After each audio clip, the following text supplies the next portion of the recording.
And then, shortly after Soggy's video came out, there was some more. There was another 2-hour podcast or so, 2.5-hour podcast that I'm going to save you having to watch by basically breaking down the key points that happened in it. Again, I'll leave it linked down below, those who want to watch it.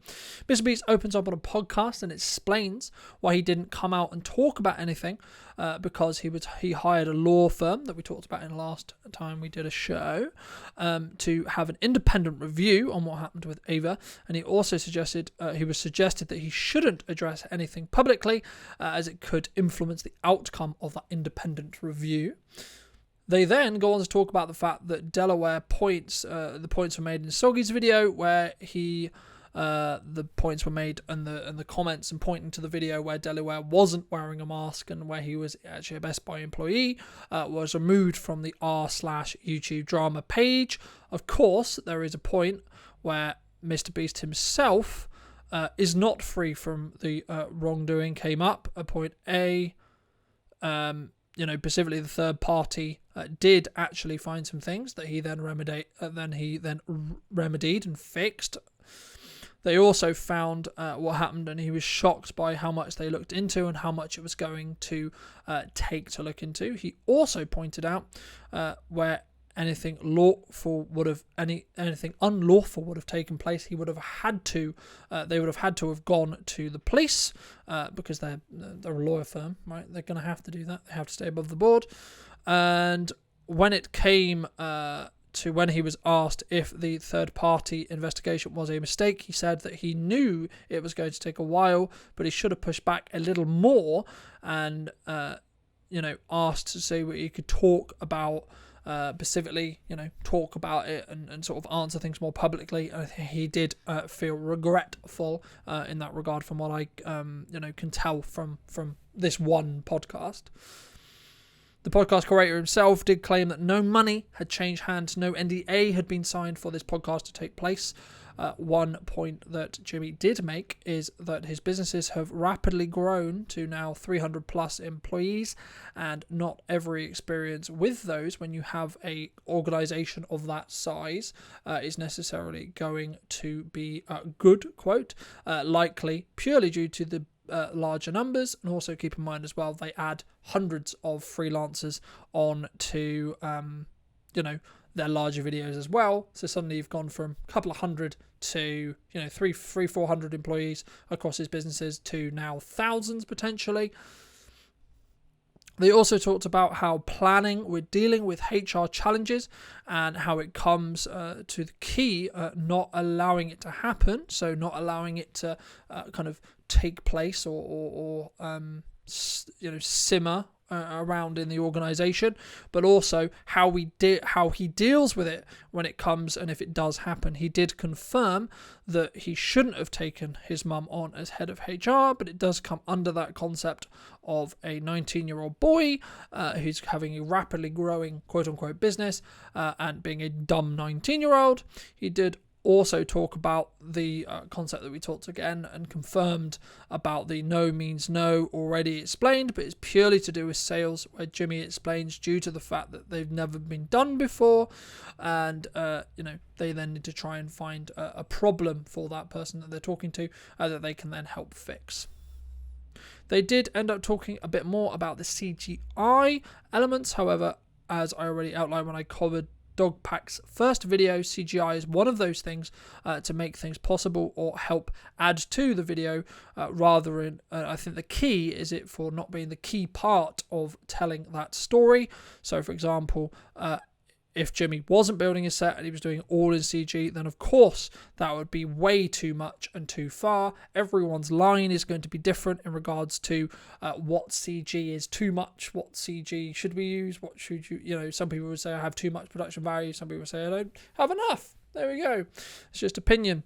He also adds probably maybe the extra 1% to the video, and so he also talks about hiding safety things to keep everyone safe at work and still having a working video. Jimmy also did talk about the fact that he's planning to share more of the making of to show that he doesn't fake his videos and to show the progress and the build process that he goes through, and also to make sure that every point that is made within that video is 100% true. So he's building out the team to create more BTS videos, but also he wants a QA team there to make sure that if a number is used, for example, so we spent X amount on this build or this set, that number's correct. He doesn't want to, especially after this situation, he doesn't want to put out any more dis or misinformation, specifically if he can avoid it. They did talk about the 100 boys and 100 girls video, as we already talked about, covering Soggy's video. This is purely due to COVID, and MrBeast's girlfriend has already, and some of the staff in the video was purely to do with the fact that they came down with COVID. They do also talk about the illegal lotteries, and as I alluded to earlier, if people would like a refund, he provided a link within this interview for those people who can then, go to that link and get the refund. But also, he has asked a team to look into that and check it legally in that respect as well. And it did sound like MrBeast did want to fix any wrongdoing that was found through this process and through the last 4 months. Of course, the question if Jimmy was going to go after Dogpack or sue Dogpack did come up. And Jimmy said that he has personally lost millions in his businesses, and he didn't confirm it, but it sounded potentially quite likely that Dogpack could potentially get sued. Obviously, if we hear any more or that does happen, when allegedly Jimmy's lawyers have finished drafting it, then I'll let you know. But it did seem specifically like that was potentially likely, unfortunately.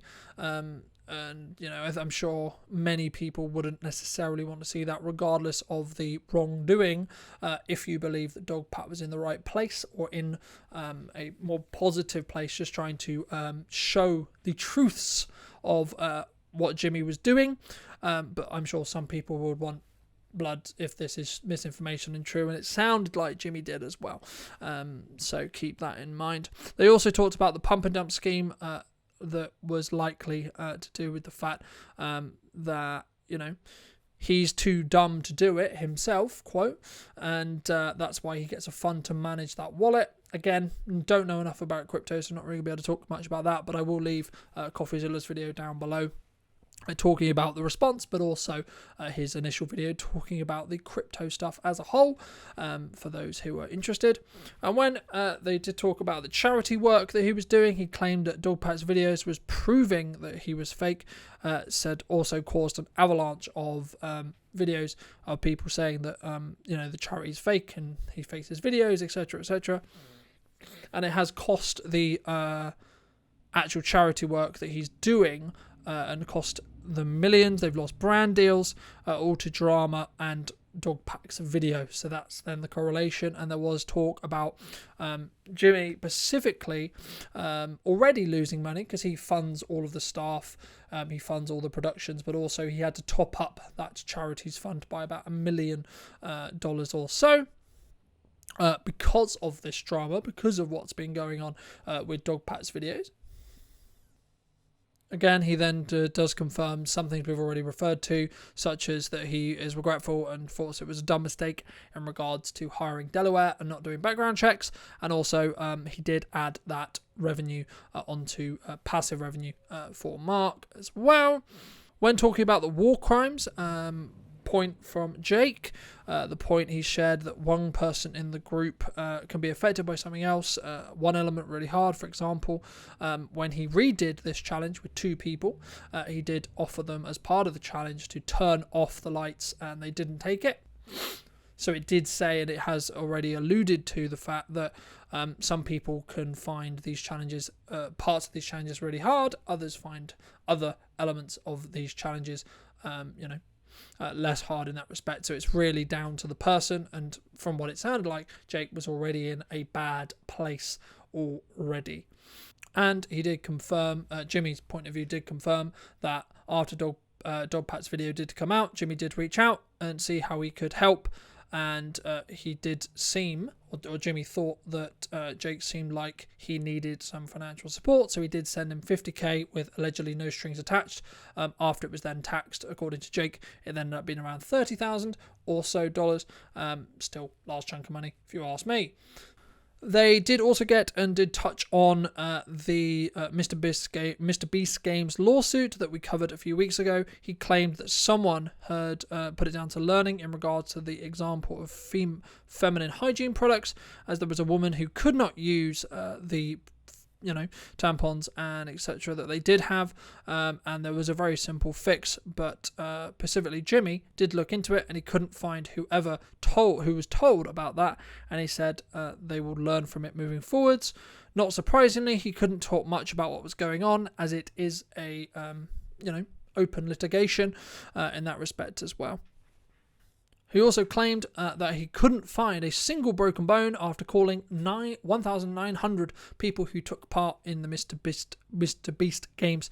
Who took part, of course. Unfortunately, he couldn't get a hold of at the final 100, but he couldn't find anyone who had specifically gone through. And he also confirmed what we found out in the interview that covered a few weeks ago as well, that nearly everyone got $2K for just showing up, and he claimed that no NDAs or legal paperwork was tied to that money specifically. He did end the interview by sharing the fact that he's only human, he's going to make mistakes, and when you're doing, quote, when you're doing things that have never been done before, there's going to be mess ups. Unfortunately, he will do what he can to fix them. Following the interview, in a follow-up call, he was asked about Shadman and some more of the crypto stuff. As I've already alluded to, I won't be talking much about the crypto stuff, but I'll leave resources down below.